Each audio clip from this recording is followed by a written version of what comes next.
Dice así la palabra de Dios. Pablo, Silvano y Timoteo, a la iglesia de los tesalonicenses, en Dios Padre y en el Señor Jesucristo, gracia y paz sean a vosotros de Dios nuestro Padre y del Señor Jesucristo. Damos siempre gracias a Dios por todos vosotros, haciendo memoria de vosotros en nuestras oraciones, acordándonos sin cesar delante de Dios y Padre nuestro, de la obra de vuestra fe, del trabajo de vuestro amor y de vuestra constancia en la esperanza de nuestro Señor Jesucristo. Porque conocemos, hermanos amados de Dios, vuestra elección. Vamos a poner nuevamente este tiempo en las manos del Señor. Señor, te damos gracias porque en tu inmensa misericordia permites que podamos estudiar tu palabra y nos has permitido tener al Espíritu Santo para que Él nos ilumine y nos guíe y nos recuerde todo esto que estudiamos para llevarnos a crecer en nuestra área espiritual y para llevarnos a ser más santos, para prepararnos para ese día de la segunda venida. Señor, te damos gracias y te pedimos que seas tú guiándonos en este tiempo, que guíes a mis hermanos al escuchar la palabra, que tu Espíritu Santo sea aplicándola a nuestras vidas y ayúdame, Señor, para que tu palabra realmente sea predicada fielmente. Te lo pedimos en el nombre poderoso del Señor Jesús. Amén. Bien, mis hermanos, pueden tomar asiento. Realmente es en el día de hoy que vamos a dar inicio a la epístola de la primera carta de los tesalonicenses, de Pablo a los tesalonicenses. La semana pasada estuvimos hablando un poco sobre la fundación de la iglesia en Tesalónica, pero la idea era que entendiéramos un poco todo lo que hace el Señor para que la iglesia esté en las diferentes localidades que debe estar. Revisamos en general lo importante que es la iglesia para el Señor Jesucristo y decíamos que la iglesia está en el corazón de Dios y que es por su voluntad y por su soberanía que la iglesia local existe. Es Él quien ha definido que la iglesia Sublime Gracia esté hoy en Itagüí. Hablamos un poco de cómo inició la iglesia y hoy realmente vamos a entrar en materia. Como vimos, esta iglesia fue fundada, la iglesia de los tesalonicenses, durante el segundo viaje misionero de Pablo. Dijimos que él pudo estar allí con sus compañeros evangelistas muy poco tiempo. Estuvo, dicen los teólogos, que entre 1 mes y 6 meses más o menos, pero lo impresionante es que fue tiempo suficiente para dejar allí constituida una iglesia del Señor Jesucristo, porque era voluntad de Dios que allí estuviera esa iglesia.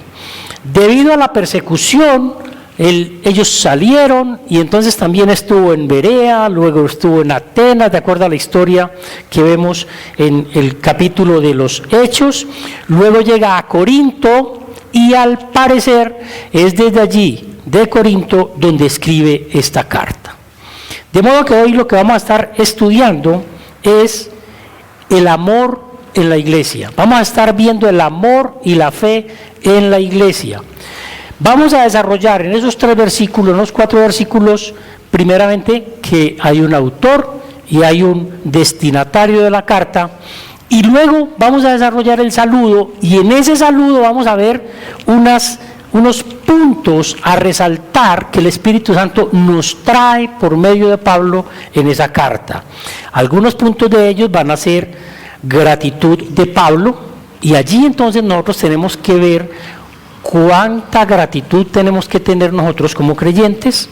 Vamos a ver la intercesión continua de Pablo y entonces nosotros tenemos que revisar y ver cómo tenemos nosotros que estar intercediendo también. Vamos a ver el buen testimonio de los creyentes y vamos a ver la razón por la que Pablo da gracias.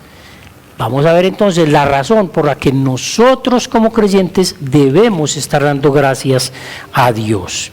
Recordemos que el Espíritu Santo lo que hace es traernos toda esta revelación para aplicarla a nuestras vidas y para aplicarla en todos los tiempos de la iglesia, de modo que no solamente podemos ver lo que está pasando con Pablo, sino que tenemos que traerlo a la iglesia en el día de hoy y a nuestras vidas. Iniciamos entonces con el autor y el destinatario de la carta. Allí está especificado muy claramente, dice el versículo 1, Pablo, Silvano y Timoteo, a la iglesia de los tesalonicenses, en Dios y Padre, en el Señor Jesucristo. Ahí hay muy poco que explicar, porque vemos claramente que hay un autor o unos autores, porque allí se mencionan varios, pero realmente es Pablo el que escribe. Aquí estamos viendo quiénes fueron entonces los autores y los receptores de la epístola. ¿Qué sabemos de Pablo? De Pablo sabemos, a grosso modo, que fue el gran apóstol del Nuevo Testamento. La mayoría de escritos del Nuevo Testamento fueron por él. Fue un gran misionero, como todos hemos visto en la historia. Fue teólogo y fue pastor de la iglesia. Dios en su soberanía le concedió a Pablo de una manera muy especial una serie de talentos, dones inigualables. Dios concedió a Pablo gozo, fe, amor y esperanza de una manera muy especial. Aún en las circunstancias más difíciles, vemos que nunca Pablo se venció y siempre estuvieron esas cualidades en su vida. Amor, gracia, y fue lo que caracterizó la vida de este servidor, de Pablo, por todos los pecadores, y una impresionante perseverancia, aún en medio de las persecuciones, en medio de las cárceles y en medio del rechazo. Otro mencionado en la carta como autor, aunque el verdadero autor es Pablo, se menciona a Silas o a Silvano. Recordemos que este sale en el segundo viaje misionero con Pablo, después de un desacuerdo que hubo entre Pablo y Bernabé debido a Juan Marcos, y cuando llegan a Listra encuentran a Timoteo, y entonces la carta es enviada por Pablo, pero en ella se menciona como autores Pablo, Silas y Silvano, que son los que están saludando a la iglesia de los tesalonicenses. Específicamente vemos entonces que esa carta es enviada a los tesalonicenses y estos son los destinatarios de la carta. Allí están el autor y el destinatario. Ahora miremos el saludo de una manera más amplia y vamos a desarrollar esos 4 puntos que vimos. En el versículo 1, si miramos nuevamente ese verso, continúa diciendo, gracia y paz sean a vosotros de Dios nuestro Padre y Señor Jesucristo. Si miramos entonces este saludo, es un saludo muy cristiano, es un saludo muy de creyentes, debido a que cuando yo soy salvo por la gracia de Dios, y es a través de esa gracia de Dios, es a través de esa salvación que yo ahora tengo paz con Dios. Por eso ese saludo de aquella época de gracia y paz de nuestro Padre y nuestro Señor Jesucristo. Ellos se saludan Shalom, y lo que quiere decir es eso, gracia y paz. Y lo dicen es porque la gracia de la salvación está con nosotros. Pablo en ese saludo desea recordar lo importante que es que tengamos paz con Dios. Y nosotros tenemos paz con Dios, como lo decía, es por su gracia, no porque nosotros lo quisimos o porque nosotros así lo deseamos. Esa paz para con Dios significa que tendremos tranquilidad en todas nuestras áreas, aún en medio de las dificultades y de todas las cosas que nos puedan suceder. Si estamos con Dios, mis hermanos, podemos nosotros tener la certeza de que estaremos bien en toda nuestra vida. En este saludo, el Espíritu Santo nos permite ver unos puntos muy importantes. Primero nos deja ver la gratitud del corazón de Pablo por la iglesia. Es decir, y aquí nosotros tenemos que pensar en nosotros. ¿Cuál es la gratitud que nosotros tenemos que tener por la iglesia? ¿Qué gratitud tenemos que tener con Dios para con nuestra iglesia? Miremos el verso 2. Damos siempre gracias a Dios por vosotros. ¿Cuándo damos gracias a Dios? Siempre. ¿Y por quién damos gracias? Por vosotros.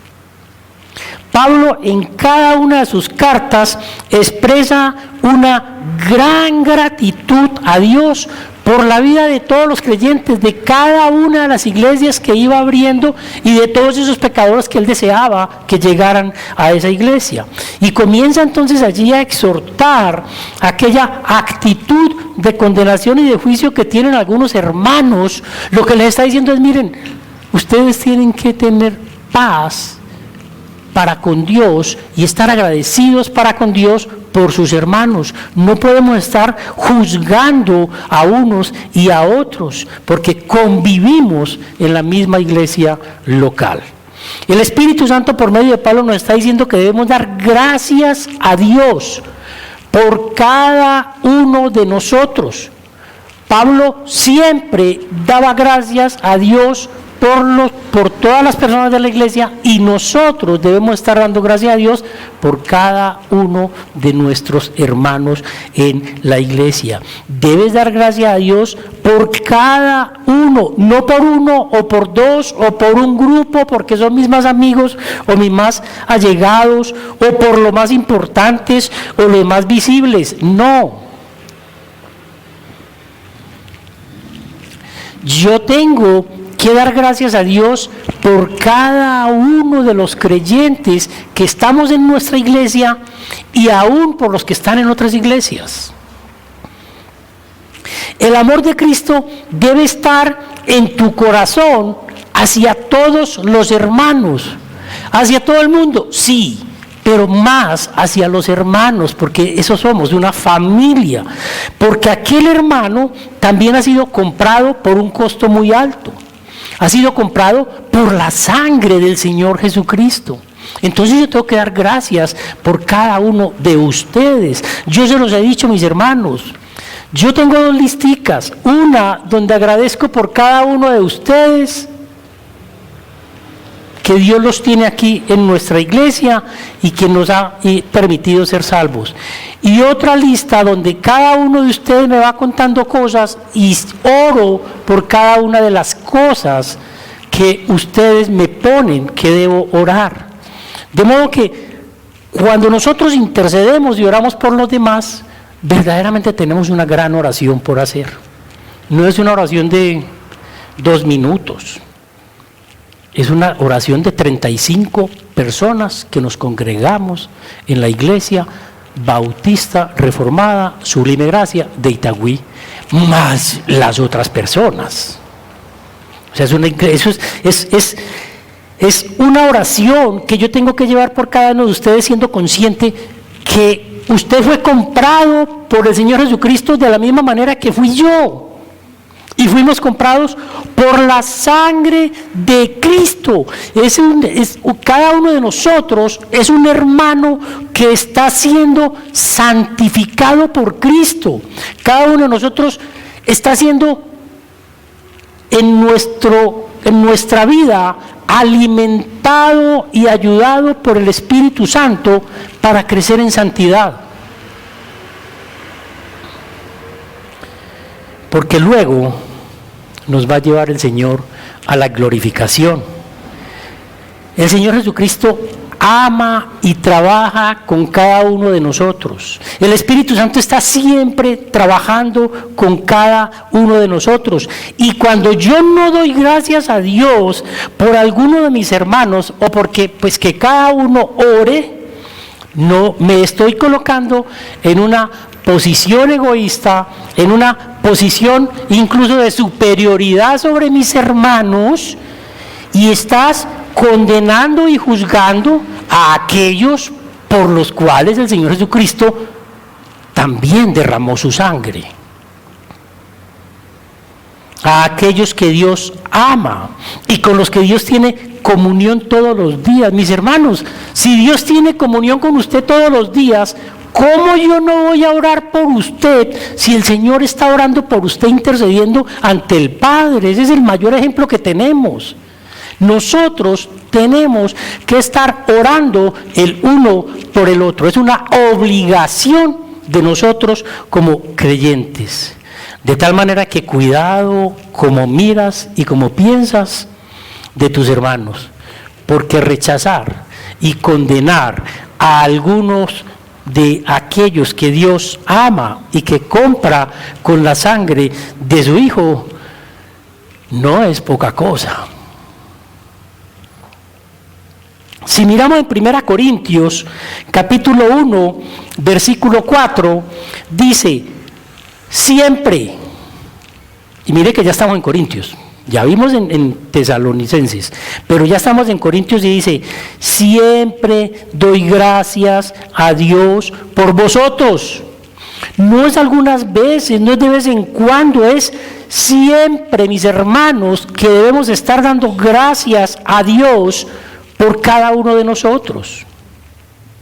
No es dar gracias por unos o por otros, no por un grupo en especial, es por todos los hermanos, por los más ricos, por los más pobres, por los más lindos, por los más feos, por los más simpáticos y hasta por los más odiosos. Yo tengo que orar. Mis hermanos, son carácter en su personalidad diferentes cada uno de nosotros, pero yo tengo que amar a ese hermano como es. Por medio del Espíritu Santo, nosotros debemos entonces dar gracias a Dios por cada uno de los hermanos que Dios ha puesto a nuestro alrededor. El Espíritu Santo por medio de Pablo nos está exhortando a que debemos entonces orar por cada hermano que ha nacido de nuevo, gracias a ese inconmensurable sacrificio del Señor Jesucristo en la cruz del Calvario, aún por aquellos hermanos con los cuales no tratas mucho. Hay hermanos que no conocemos mucho, hay hermanos que posiblemente con ellos no hablamos cada 8 días, pero aún por esos nosotros debemos orar. Les debes amar por la gracia concedida a Él en Cristo Jesús. Y debes orar por cada uno de ellos por la gracia que le fue concedida en Cristo.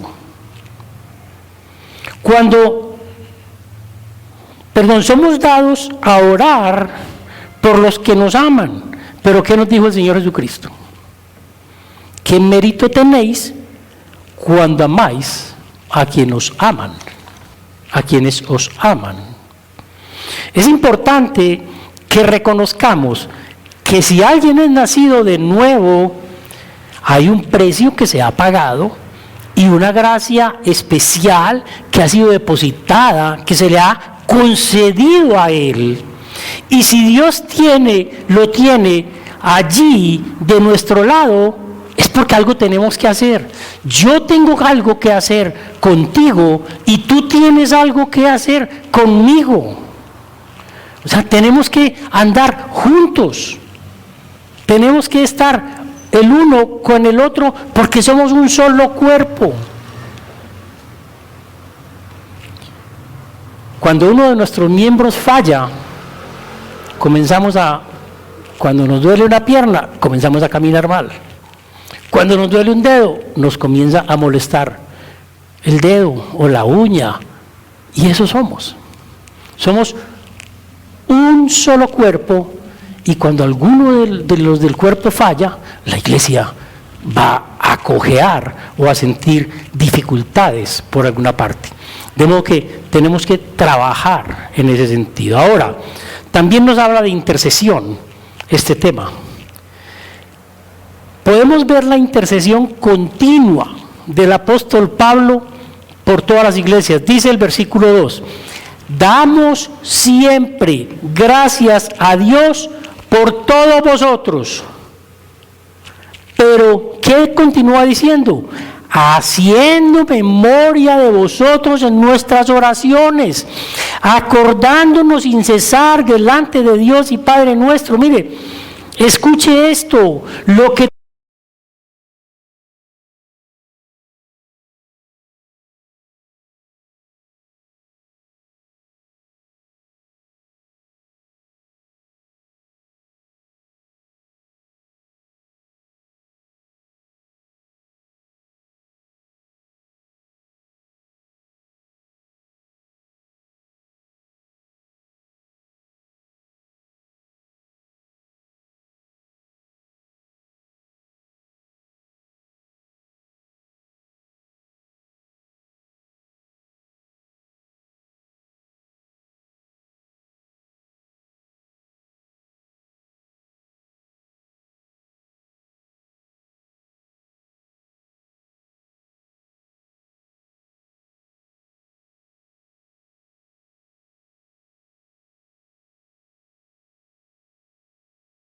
para que ellos tengan la claridad de lo que es que el Señor Jesucristo en su sacrificio los haya traído de las tinieblas a la luz admirable.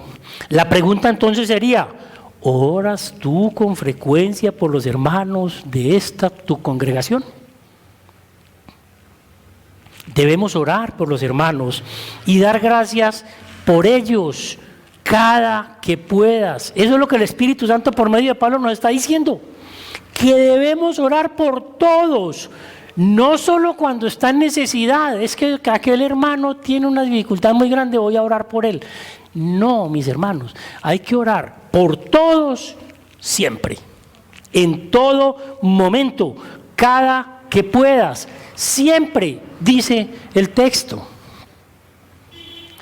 Por ejemplo, en el caso de los efesios, Pablo oraba por ellos para que pudieran llegar a comprender cuál era la anchura, la longitud, la altura y la profundidad del amor de Cristo. En el caso de los colosenses, Pablo oró para que Dios les ayudara a ser llenos del conocimiento de la voluntad. Él no estaba orando por necesidades específicas o por necesidades materiales o físicas de salud de estas personas. Estaba orando para que una obra mayor del conocimiento de Cristo y de santificación se diera en ellos. Otras veces oró por perseverancia. Podemos orar por el avance del reino de Cristo en este mundo, por el avance del Evangelio. ¿Se da cuenta, mi hermano, que podemos orar de manera intercesora ampliamente? Lo decíamos ahora, ore por los familiares que no son convertidos. Hermanos, eso duele. Y yo sé que usted debe sentir el mismo dolor que yo siento. Ver que alguien puede estar cerca de la muerte y que aún no cree. Y que quizás porque hemos sido negligentes, no hemos sido lo suficientemente específicos para hablarle a esa persona, porque nos da pena con él o con ella. ¿Y cuál irá a ser la pena que sintamos cuando mueran y cuando el Señor Jesucristo nos diga, ahí se lo puse? A mí me angustia pensar en eso, de veras que me angustia mucho. Por eso tenemos que interceder y pedir para que Dios permita que esas personas, cuando les hablemos, el Espíritu Santo haga la obra en ellos. También nos continúa hablando el texto del testimonio de los creyentes. Es el testimonio de estos creyentes lo que está motivando a Pablo a dar gracias por ellos. Miremos lo que dice el versículo 3. Acordándonos sin cesar delante de Dios y Padre nuestro, oiga esto, de la obra de vuestra fe,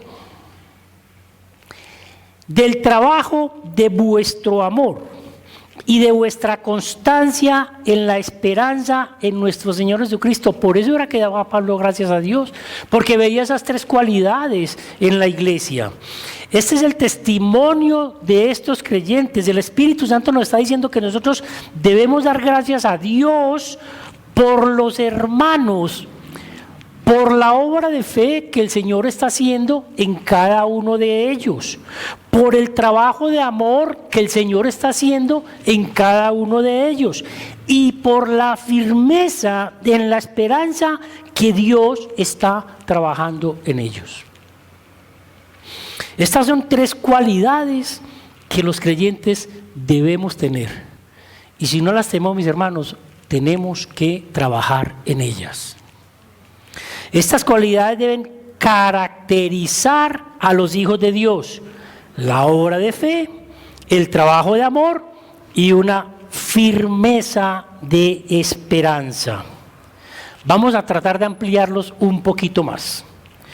Nuestra obra de fe nos recuerda que nuestra salvación es por fe únicamente. Ahora, no debe ser una fe que está sola o que está muerta. Cuando se habla de la obra de fe, es una fe que tiene que estar acompañada de obras. Es una fe que se caracteriza justamente por obrar motivados justamente por esa fe que hemos depositado en el Señor. Es decir, esa fe nos tiene que llevar a actuar. No puedo decir simplemente yo creo en el Señor Jesucristo y el resto que se mueran. Tiene que funcionar de alguna manera esa fe para que usted comience a actuar en obras hacia el resto de las personas. Cuando Timoteo viene y le entrega el reporte a Pablo sobre cómo ve la iglesia, dice que Timoteo le informó a Pablo sobre la fe y el amor de la iglesia. Por la fe, ellos dieron frutos de conversión, mostrando las características de verdaderos creyentes.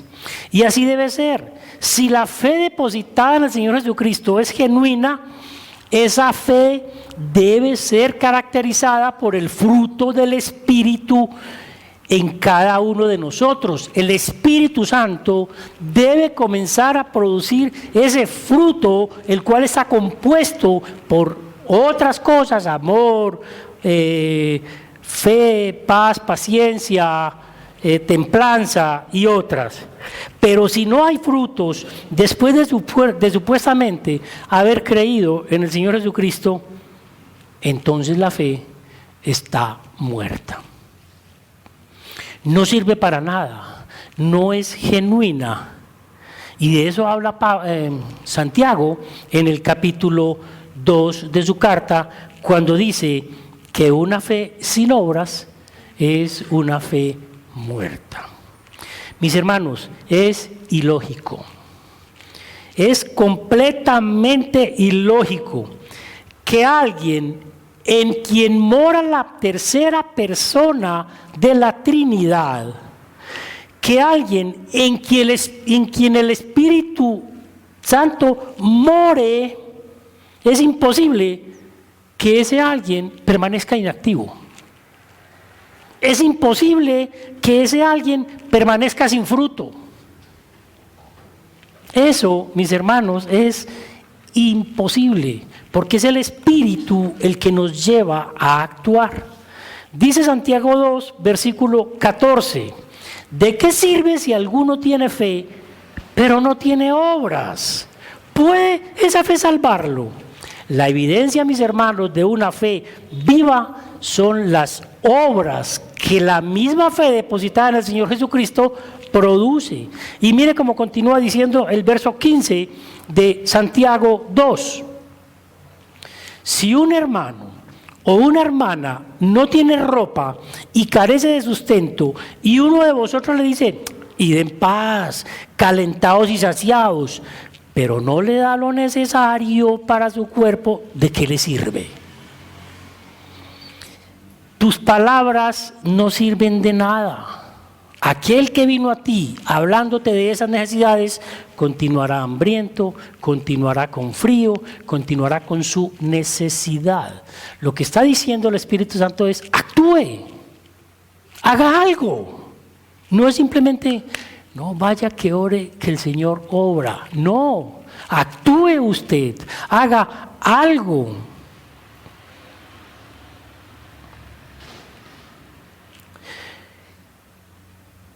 Continúa diciendo, así también la fe por sí misma, si no tiene obras, está muerta. Pero alguno dirá, tú tienes fe y yo tengo obras. Muéstrame tu fe sin las obras y yo te mostraré mi fe por mis obras. Mis hermanos, sabemos que nuestras obras no salvan. Pero la evidencia de una fe genuina depositada en el Señor Jesucristo brota y resulta en obras que Dios preparó de antemano para que anduviésemos en ellas. Y que en Efesios lo llaman, en Efesios 2:10, buenas obras. Y Pablo en ese contexto está dando gracias a Dios por esos hermanos, por la buena obra de fe que se está haciendo en ellos. Pero también se caracteriza estos hermanos con el trabajo de vuestro amor. No es únicamente por vuestra obra de fe. También debemos caracterizarnos por el trabajo de amor. Dice también el trabajo de vuestro amor. Aquí está haciendo referencia a que para nosotros poder amar tenemos que trabajar. Es que el amor no fluye solo. Yo no puedo quedarme quieto esperando a que yo voy a querer a alguno de ustedes con el cual no comparto casi y no tengo casi contacto. Yo tengo que actuar y permitir que ese amor mío brote hacia usted y me interese por usted, a ver qué es lo que usted necesita o en qué le puedo ayudar. Aquí está haciendo referencia entonces a un arduo trabajo, a un trabajo en el cual se gastan energías y en el cual yo tengo que pensar qué hacer. Ellos han hecho esfuerzos para que se note el amor que existía en esa iglesia de los tesalonicenses. Eran reconocidos porque había un gran trabajo de amor en ellos. De hecho, en la segunda carta de Tesalonicenses, Pablo está hablando de la manera como ellos se aman, y eso lo veremos más adelante en unos 6 o 7 meses que estemos viendo la segunda carta. Dice que es un amor que aumenta cada día más y más. Les dice que la manera como los demás los ven es que ellos cada día se aman más. Y de hecho la palabra de Dios lo dice. ¿Cómo reconocen que yo estoy en ustedes? Dice el Señor Jesucristo, por el amor que hay entre ustedes. Es decir, es un amor que no viene de la carne, es un amor que simplemente yo digo, ay, voy a amar a tal persona y voy a quererlo mucho. No, ese amor verdadero viene simplemente del Señor Jesús. Cuando yo estoy inundado del amor de Cristo, mi corazón tiene que reventar en amor hacia los demás. Yo no puedo quedarme con ese amor porque me exploto. Tengo que permitir que ese amor que hay en mí, que hay por Cristo en mí, que ese amor en mí, por otros, fluya también. Una de las características del cristiano verdadero, nacido de nuevo, es su capacidad de amar. De hecho, en 1 de Juan 4, versículos 7 y 8, se nos dice: amados, amémonos unos a otros, porque el amor es de Dios, y todo el que ama es nacido de Dios y conoce a Dios. El que no ama no conoce a Dios, porque Dios es amor. Usted podrá decirme: no, pero es que yo conozco mucha gente que ama mucho y no es creyente. Yo conozco personas que aman inmensamente. Hermano, es un amor distinto. Es un amor diferente. No es el mismo amor el que destilan los políticos cuando dicen que quieren servir a la sociedad, y vemos que montados allá firman unas normas para que y no tengo nada que ver contra los animales, de una vez lo advierto, para que no se tengan perros en las erradicaciones, y no se tengan perros en los aeropuertos, y que todo para proteger a los animales. Y en la finca llega un perrito que queremos mucho, llega todo el día y por la noche se va, lo queremos mucho. O sea, no es que no quiera a los animales, pero no es el mismo amor que estos hombres están diciendo: firmemos esto para que cuidemos los animales, mientras que por aquí firman otro donde dicen: es permitido el aborto sin ningún juicio ni complicación. ¿Cuál es el amor que tiene el mundo? Ese no es el amor del que estamos hablando aquí. El amor del que estamos hablando aquí es algo muy especial. Y entonces vemos que son dos condiciones o cualidades para amar, que yo debo nacer de Dios y conocer a Dios. Para yo poder amar como debo amar, tengo que conocer a Dios. Para yo poder amar a mi cónyuge como es, yo tengo que conocer a Dios. Porque somos muy complicados todos. Entonces, para yo poder amar a mi cónyuge, yo tengo que conocer a Dios y tengo que amar a Dios para derramar mi amor en Él. Con mis hijos, con mis padres, con mis vecinos, con todo el mundo pasa igual. Es necesario que yo esté lleno del amor de Cristo para poder destilar el amor que hay en mí de Cristo. La dificultad para amar a otros está en que no han nacido de nuevo o no conocen a Dios.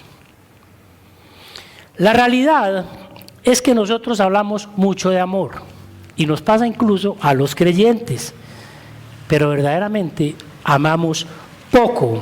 Juan 3:18 dice: hijos, no amemos de palabras ni de lenguas, sino de hecho y en verdad. Lo que el Espíritu Santo por medio de Juan está diciendo es que dejemos de hablar de amor, que dejemos de filosofar sobre el amor y dediquémonos a amar. No filosofemos más sobre el amor, amemos realmente. Y el Espíritu Santo por medio de Pablo dice que los tesalonicenses han mostrado una obra de fe y un trabajo de amor. Mis hermanos, en esas dos cosas tenemos que trabajar, esa es responsabilidad nuestra. El Señor nos concede la salvación, pero en este crecimiento nosotros tenemos que actuar.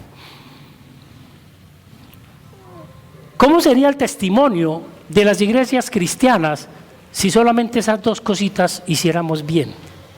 ¿Qué pensarían los demás de nuestra iglesia si realmente nosotros tenemos una buena obra de fe y un gran trabajo de amor? Eso generaría un gran impacto en la sociedad. Recordemos que Pablo dice a los corintios que el amor es paciente, que también es bondadoso, y esto requiere que busca la oportunidad de servir. Mis hermanos, cuando yo trato con bondad a alguien, no espero que venga a mí y me cuente o me pregunte venga, ¿me puede ayudar? No, mi bondad tiene que llevarme a leer en su pensamiento, en sus palabras, en sus acciones, qué necesidades tiene. Y trato de actuar.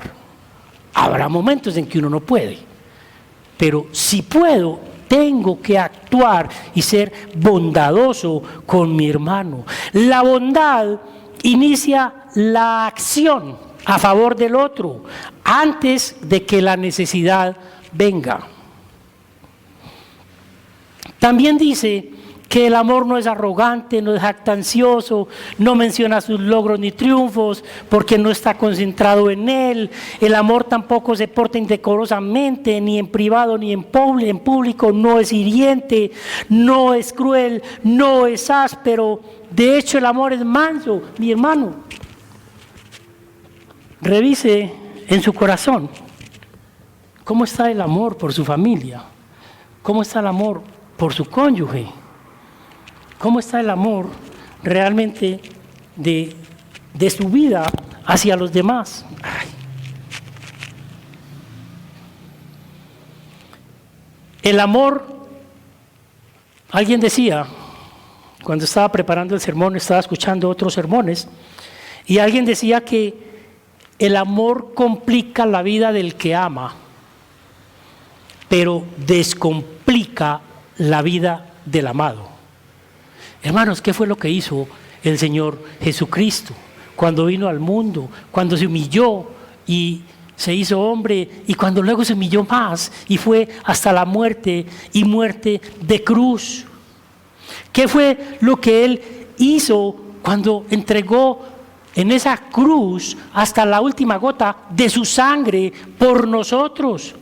Se complicó la vida, llegó hasta la muerte, pero solo por amor a nosotros, para que nosotros tuviéramos una vida descomplicada y fuéramos llevados a salvación. De modo que el amor complica la vida del que ama, pero descomplica la vida del amado. Tenemos que hacer sacrificios nosotros para que otros tengan y puedan.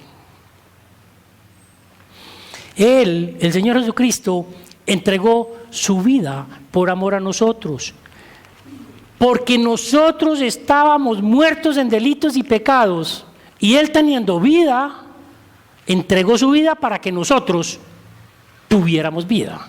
Qué paradoja, ¿no? El Espíritu Santo nos desea mostrar entonces cómo debemos trabajar en amor.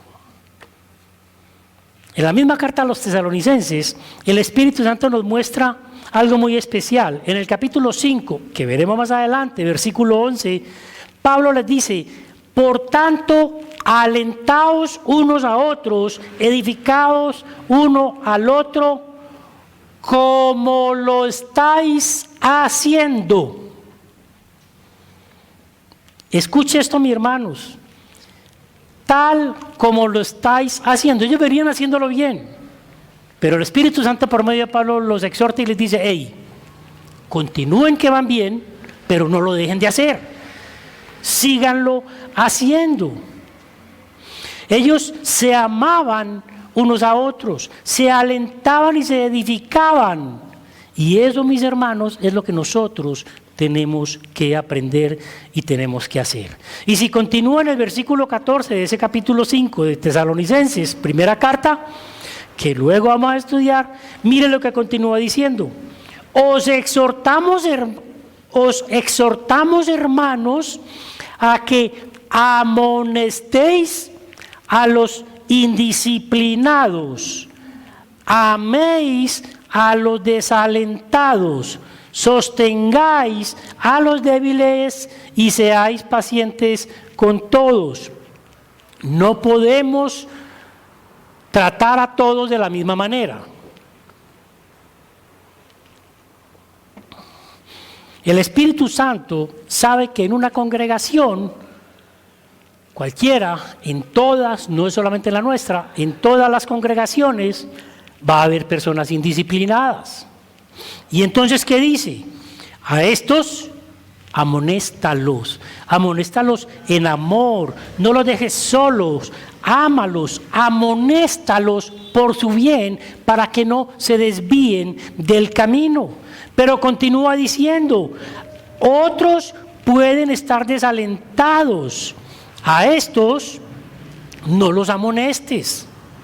A estos anímalos porque necesitan que alguien les levante el espíritu. Y existen otros que son débiles. Es decir, hay otros que son muy jóvenes en la fe, posiblemente están siendo juzgados por hermanos que ya llevan mucho tiempo en el Evangelio. ¿Y qué dice? A estos el Espíritu Santo por medio de Pablo dice, sosténlos, acógelos, ayúdalos. Pero al final, ¿qué dice? ¿Qué hagamos con todos? Sé paciente con todos.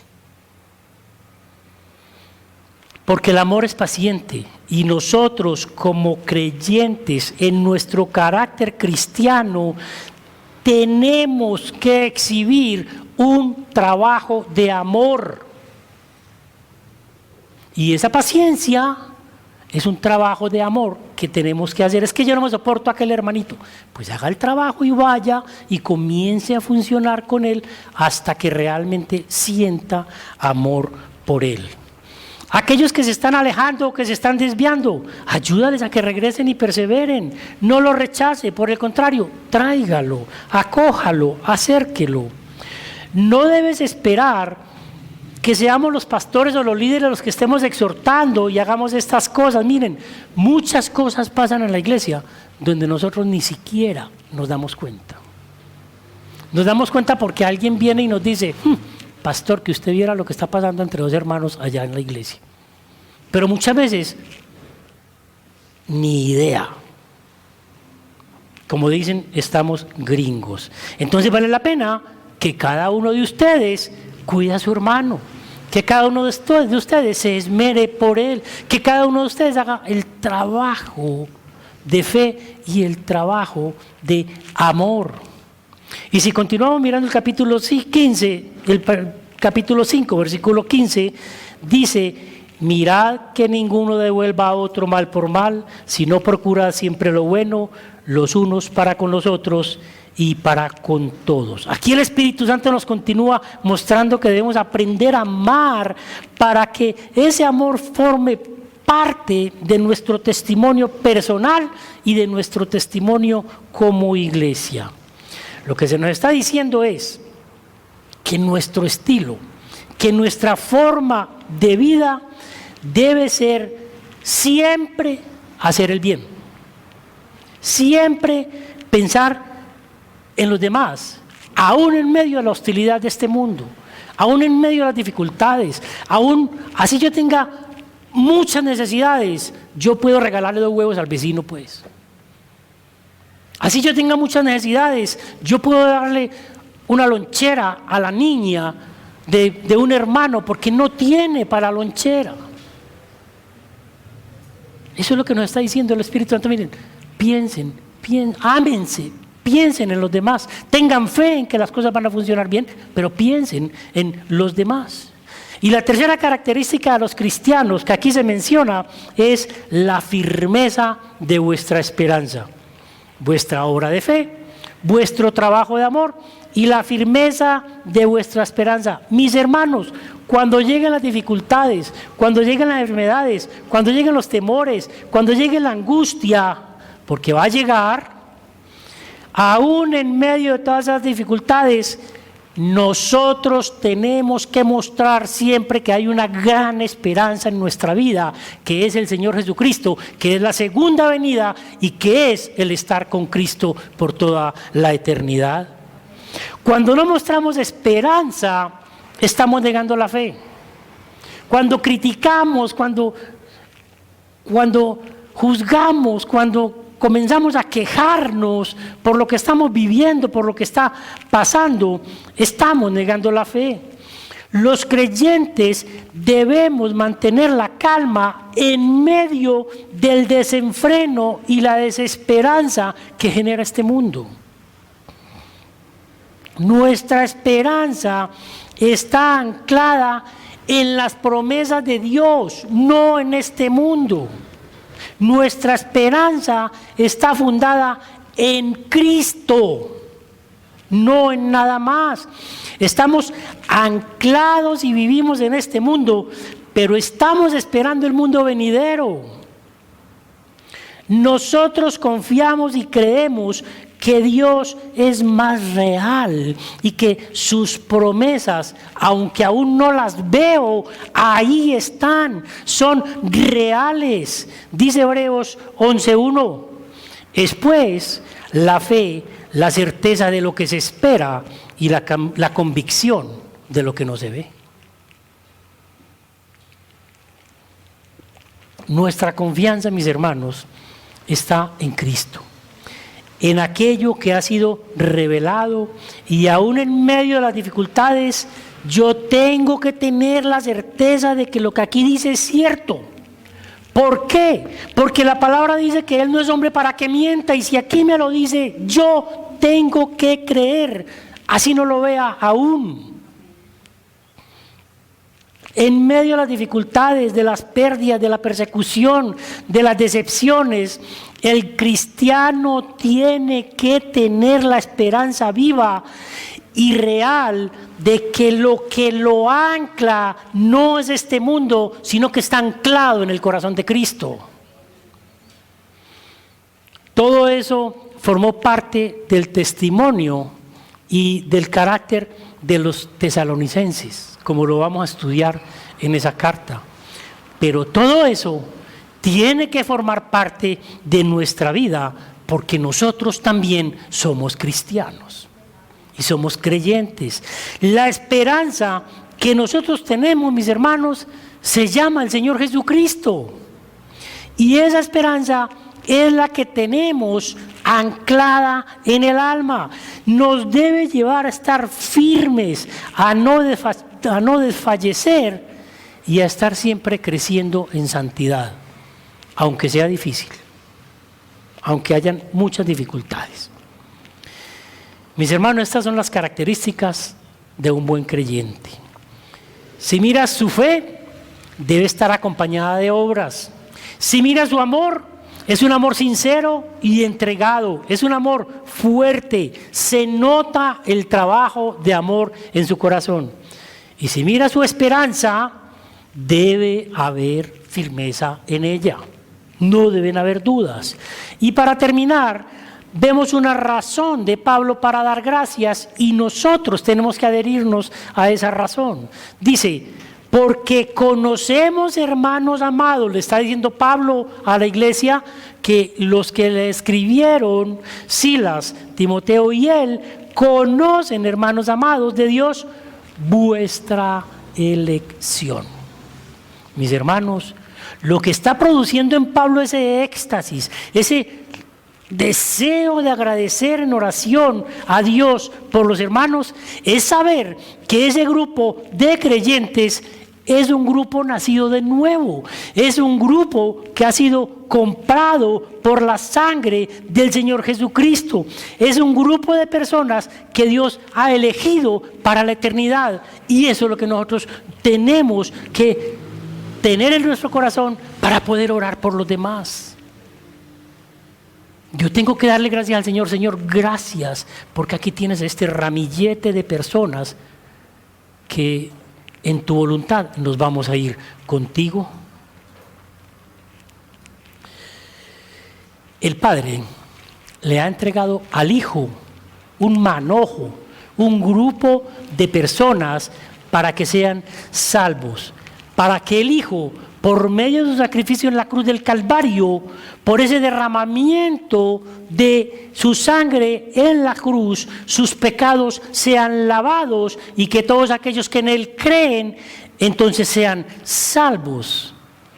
Y Dios, por medio del Espíritu Santo, continúa trabajando en cada uno de nosotros, y en ese proceso que nos lleva a alcanzar la estatura de Cristo, es que cada uno de nosotros debe ir creciendo en una obra de fe, en un trabajo de amor y en una esperanza firme.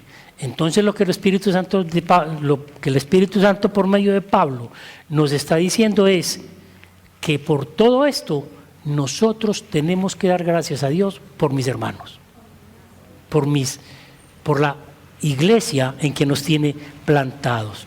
Debemos entonces agradecer continuamente, mis hermanos, por la elección. Debemos estar conscientes de la elección que Dios ha hecho de ti, que Dios ha hecho de tus hermanos, porque esa elección ha sido para la gloria de Él y nos llevará a salvación. Por eso es que debemos dar gracias a Dios.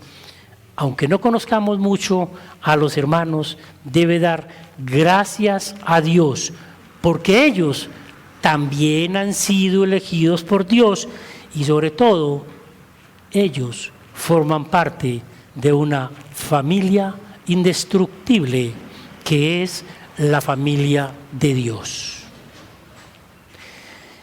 Demos gracias a Dios. Señor, qué maravilloso es poder ir comprendiendo las Sagradas Escrituras. Qué maravilloso es poder ir entendiendo cómo tu Espíritu nos va enseñando cada día y nos va abriendo de una forma espectacular cómo tiene que ser nuestra vida como creyentes. Ayúdanos, Señor. Ayúdanos, Espíritu Santo, para que efectivamente lo logremos, para que continuemos creciendo en santidad, para que si nosotros llegamos a crecer en santidad, pues nuestra iglesia también continúe creciendo y sea realmente una iglesia preparada, para que ese día de la segunda venida del Señor estemos listos con ese vestido blanco y resplandeciente para ese momento en que tú llegarás a tomar la iglesia. Gracias, Señor, porque tú has derramado tu gracia sobre nosotros y aquí estamos alabándote y adorándote solo a ti como nuestra cabeza y nuestro Salvador. Te lo pedimos en el nombre poderoso del Señor Jesús. Amén.